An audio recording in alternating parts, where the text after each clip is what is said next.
Un small furry prayeur. Sauver les chiens et trouver le sens de la vie. Par Steven Kotler. Partie 1. Le départ. De l'impulsion au choc des réalités. C'était une impulsion pure, un coup de tête existentiel. Un jour, j'étais un écrivain cynique à Los Angeles, obsédé par ma carrière et ma survie dans un monde qui semblait se désagréger. Crise économique, guerre, effondrement écologique, cette sixième grande extinction dont parlent les scientifiques. Le lendemain, j'achetais une ferme minuscule à Chimayo, au Nouveau-Mexique, avec ma compagne Joy, pour y créer un sanctuaire pour chiens. Des chiens que personne ne voulait. Les vieux, les malades, les traumatisés, les attardés comme on dit cruellement. Ceux qui avaient besoin de mois de soins avant une hypothétique adoption, ou ceux qui mourraient simplement chez nous, entourés. Pourquoi ? Parce que la vie que je menais n'avait plus rien à voir avec celle que j'avais imaginée. Parce que j'étais épuisé, vidé. Parce que Joy, cette femme pour qui je suis tombé follement amoureux, consacrait déjà sa vie à arracher des chiens des couloirs de la mort des refuges de Los Angeles. Nous vivions dans une maison minuscule et branlante perchée sur une falaise, avec 8 chiens à vie, les lifers, tous irrécupérables aux yeux des autres.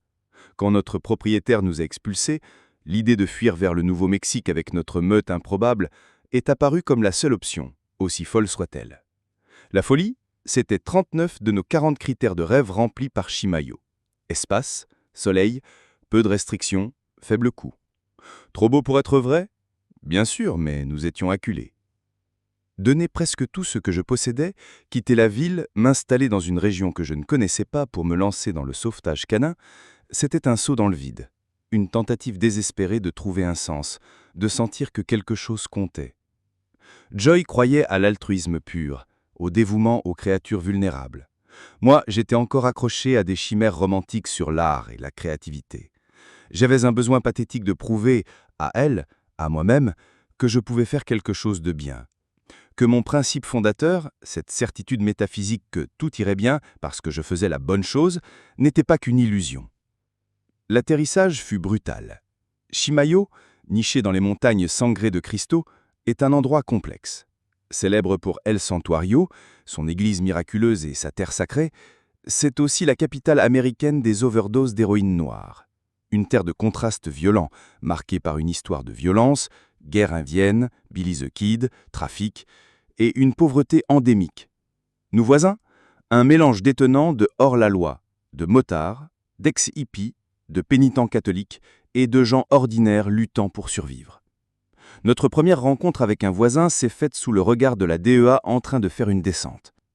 Le suivant nous a prévenus des meutes de pitbulls enragés qui déchiquetaient les chiens locaux. Bienvenue au Nouveau-Mexique. Et puis il y a eu Fuzzy, l'ânesse qui venait avec la propriété. Je l'imaginais douce, docile. Elle était immense, musclée et furieuse d'avoir été laissée seule. Quand j'ai tenté de l'approcher, ce fut une charge démente. Elle m'a projeté contre un portail, m'éventrant presque sur du grillage à poulain avant de foncer sur Joy et les chiens. Nous avons réalisé qu'elle avait désespérément besoin de compagnie équine. Une compagnie que nous ne pouvions pas lui offrir. Le symbole de ma nouvelle vie, mon totem, mon âne. Et nous avons dû le donner. Une défaite cuisante dans les premiers jours. Un mauvais présage ? Peut-être. Mais la leçon était claire. Les animaux n'ont pas de temps pour les gens normaux, comme me l'a dit plus tard mon ami Chris Malloy. Il fallait apprendre, vite, ou périr. Partie 2. L'immersion, refuge, choix cruel et première leçon. Avant de quitter la Californie, Joy m'a emmené voir ce qu'était un vrai sauvetage. Pas le nôtre, avec nos 8 chiens dans une boîte à chaussures, mais le Wolf Mountain Sanctuary, dans le désert de Mojave. Un endroit rudimentaire, où une femme et sa fille s'occupaient de 16 loups et 36 enfants adoptés, victimes de la misère et de la méthamphétamine qui ravagent la région. Entrer dans l'enclos pour interagir fut une leçon d'humilité et de terreur primale. Quand un loup de 40 kilos saute sur la plateforme pour vous adopter, en frottant son museau contre votre gorge, le temps se dilate. Stephen Jay Gould parlait du temps profond géologique, réduisant l'histoire humaine à un coup de lime sur l'ongle du roi. Là, ce temps profond s'enroulait autour de mon cou. Un éclair primordial traversait mon corps. C'était à la fois terrifiant et électrisant. C'était ça la connexion brute avec une autre espèce. Si c'était ça le vrai sauvetage, j'aurais dû commencer il y a des années. Le voyage jusqu'au Nouveau-Mexique avec nos 8 chiens dans 2 vieilles voitures, à travers Death Valley en pleine canicule, fut une épopée comique et stressante. Otis, le bull terrier au cœur tendre mais caractère de feu, décida que sa place était sous mes pieds sur l'autoroute, déclenchant un carambolage de stéréos, de cactus et de boîtes dans l'habitacle. Puis il y eut Gidget, notre chihuahua de 2 livres, épileptique, au cerveau brûlé par la gale démodécique, qui dansait comme une marionnette sous mescaline sur ma tête au moment le moins opportun. Arrêt à Kingman, Arizona, en pleine convention de motards, le Laughlin River Run, et ma promenade matinale avec 3 chihuahuas emmitouflés, dont Gidget en tenue Playboy Bunny à Strass, devant 25 Hells Angels. « Aime-moi, aime mes chiens », disait Joy. L'épreuve du feu.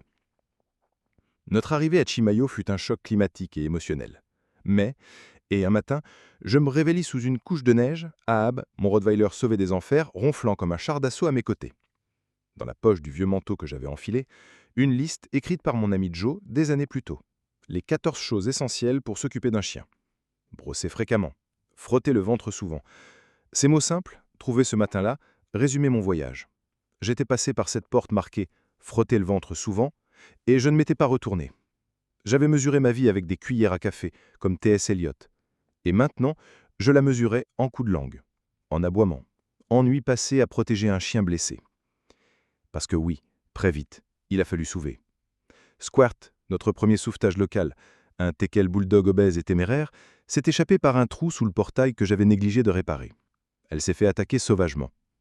Nous l'avons amenée chez Doc Ramsey, une vétérinaire légendaire du coin, spécialisée dans la faune sauvage, aigles, pumas, ours, autant que dans les animaux domestiques.